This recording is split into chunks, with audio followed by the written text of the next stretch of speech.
Hi friends, welcome back to Vijay kitchen art. ഇത് നമ്മളെല്ലാവരും വളരെ സൂത്രപ്പണിയിൽ എളുപ്പത്തിലുണ്ടാക്കുന്ന ഒരു മെഴുക്കുവരട്ടിയാണ് നമ്മുടെ റെഡ് ബീൻസ്. ഇത് ഞാൻ ഒരു കപ്പ് എടുത്തിട്ടുണ്ട്. ഇത് തലേദിവസമേ വെള്ളത്തിയിട്ടേക്കുവാണെന്നുണ്ടെങ്കിൽ കുക്കറിലൊന്നും ഇട്ടടിക്കേണ്ട കാര്യമില്ല, നമുക്ക് ജസ്റ്റ് ഒന്ന് വേവിച്ചെടുത്താൽ മതി.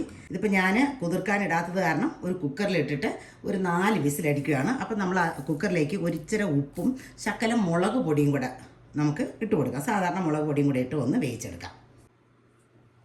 ഈ പയർ വേകുന്ന താമസം മാത്രമേ ഉള്ളൂ, പിന്നെ വേറെ ഒന്നുമില്ല. ഞാനൊരു ചെറിയ സവോള എടുത്തിട്ടുണ്ട്, 2 പച്ചമുളക്, 2 വറ്റൽമുളക്, 2 അല്ലി വെളുത്തുള്ളി, ഒരു ഇച്ചിര കറിവേപ്പില.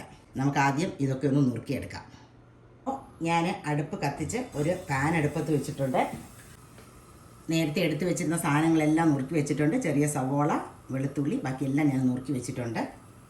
നമ്മുടെ 1 കപ്പ് റെഡ് ബീൻസ് തന്നെ അധികം വെന്ത് പോകാണ്ട് ഇച്ചിരി ഉപ്പും മുളക് പൊടിയിട്ട് വേവിച്ചെടുത്തിട്ടുണ്ട്.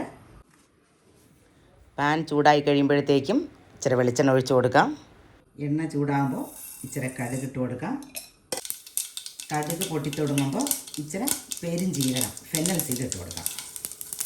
ഇനി ഇതിലേക്ക് ആ 2 അല്ലി വെളുത്തുള്ളിയും 2 വറ്റൽ മുളകും കൂടെ ആദ്യം ഇട്ട് കൊടുക്കാം.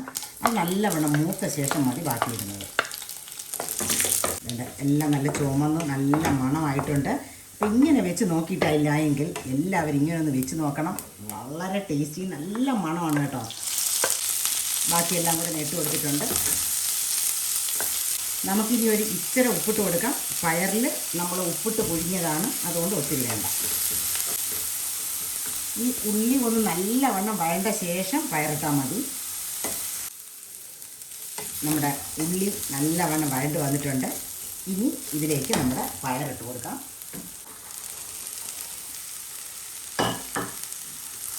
ഒരു മിനിറ്റ് ഇതെല്ലാം കൂടെ ഒന്ന് മിക്സ് ചെയ്തെടുത്താൽ മതി. സൂപ്പർ പയർ മെഴുക്കായിട്ടുണ്ട് കേട്ടോ. ഇച്ചിരി മോര് കറിയും കൂടെ ഉണ്ടെങ്കിൽ വേറെ ഒന്നും വേണ്ട ഇത് കഴിക്കാൻ, ചോറ് കഴിക്കാനായിട്ട്. അപ്പോൾ ഇങ്ങനെ ഉണ്ടാക്കി നോക്കിയിട്ടില്ല എങ്കിൽ ഇങ്ങനെ ഒന്ന് ഉണ്ടാക്കി നോക്കൂ. ഇപ്പം തന്നെ നല്ല മണം, ചോറ് കഴിക്കാൻ തോന്നുന്നു കേട്ടോ. അപ്പോൾ അങ്ങനെ നമ്മുടെ സിമ്പിളായിട്ടുള്ള പയർ മെഴുക്കുവരട്ടി റെഡി ആയിട്ടുണ്ട്. എല്ലാവരും ഉണ്ടാക്കി നോക്കാം. ഓക്കെ.